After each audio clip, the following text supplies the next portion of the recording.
Selamat datang kembali di The Deep Dive.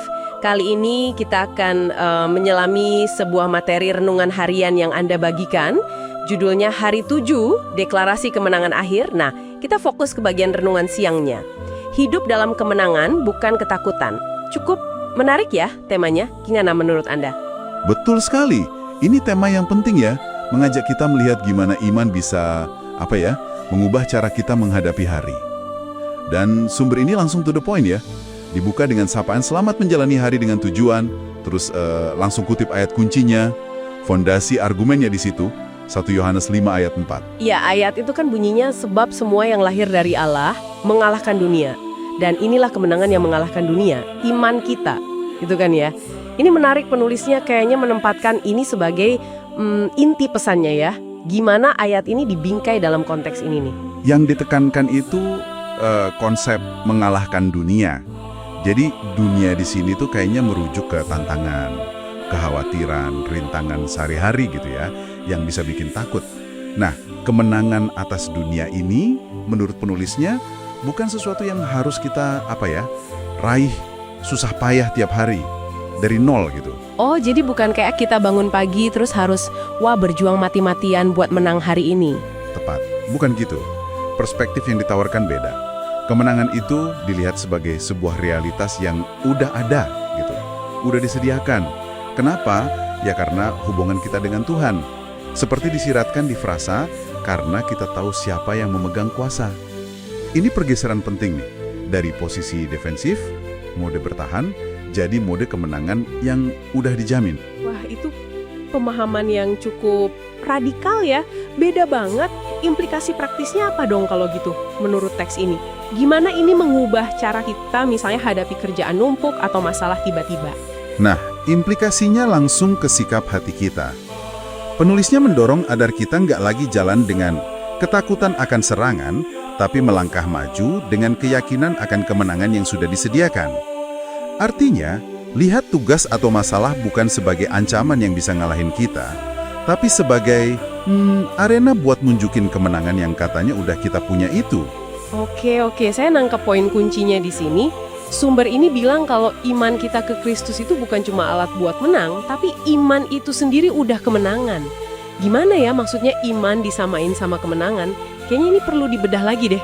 Iya, ini memang inti argumennya. Iman di sini dilihat bukan sekedar percaya pasif atau setuju di pikiran aja. Teks ini menggambarkannya sebagai kekuatan aktif, semacam mekanisme internal yang secara nyata mengalahkan dunia. Jadi, waktu Anda beriman, menurut logika renungan ini, Anda itu udah mengaktifkan status pemenang. Iman jadi kayak kacamata atau filter gitu, yang mengubah cara Anda lihat dan respons tantangan. Tantangannya mungkin ada, tapi status Anda udah beda karena iman. Oke. Jadi ini soal perspektif yang didasari iman ya. Lalu gimana renungan ini bantu kita mempraktekannya? Kan konsep ini bisa terasa agak abstrak. Nah, disinilah renungan ini jadi sangat praktis. Ada ajakan yang jelas banget. Hadapi setiap tugas hari ini bukan sebagai korban keadaan, tapi sebagai seorang pemenang yang udah diperlengkapi.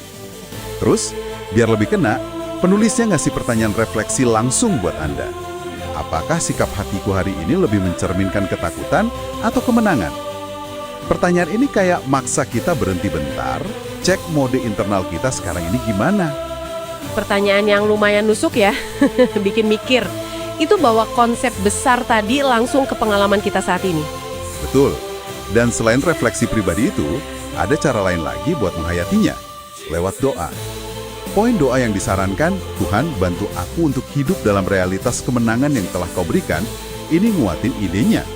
Doanya bukan sekedar minta menang, tapi minta dibantu buat hidup di dalam realitas kemenangan yang katanya udah ada itu. Fokusnya jadi ke penghayatan, aplikasi nyata, bukan cuma ngerti di kepala. Oke, jadi dari ayat kunci, terus konsep kemenangan yang udah ada, peran iman sebagai kemenangan itu sendiri, sampai refleksi dan doa untuk menghayatinya. Apa nih rangkuman atau pesan utama yang mau disampaikan materi ini buat kita semua? Intinya sih, materi ini kayak sebuah ajakan ya. Ajakan untuk secara sadar, memilih dan pakai sikap pemenang ini. Berdasarkan iman, nggak peduli kondisi luarnya gimana, Ini soal mubah cerita di dalam diri kita. Dari, wah mungkin kalah nih, jadi, kan udah menang. Jadi kemenangan bukan hasil akhir perjuangan, tapi titik awal kita jalanin hidup sehari-hari. Gitu kira-kira. Dan sebagai pengingat akhir, ditutup dengan berkat singkat ya. Kiranya engkau menjalani sisa harimu dengan sikap seorang pemenang. Penutup yang pas banget menggemakan lagi pesannya. Iya, betul. Dan mungkin ada satu pemikiran lanjutan nih yang bisa Anda eksplorasi sendiri, dibangun dari materi ini. Kalau kita terima premisnya, kalau iman itu kemenangan itu sendiri, gimana kalau pas rasa takut muncul, kan pasti muncul tuh kadang-kadang, gimana kalau itu nggak dilihat sebagai bukti gagal, atau tanda konsep ini nggak benar? Maksudnya gimana itu? Gimana kalau sebaliknya, munculnya rasa takut itu justru bisa jadi kayak pengingat, atau alarm, semacam pemicu buat kita sadar, nah ini dia momennya. Kesempatan buat secara aktif milih, aktifkan lagi perspektif kemenangan yang katanya udah saya punya. Jadi nggak otomatis nyerah sama rasa takut atau merasa kalah. Rasa takutnya bukan musuh lagi, tapi malah jadi kayak tombol buat aktifin iman sebagai kemenangan. Sebuah pemikiran aja sih buat direnungkan lebih lanjut.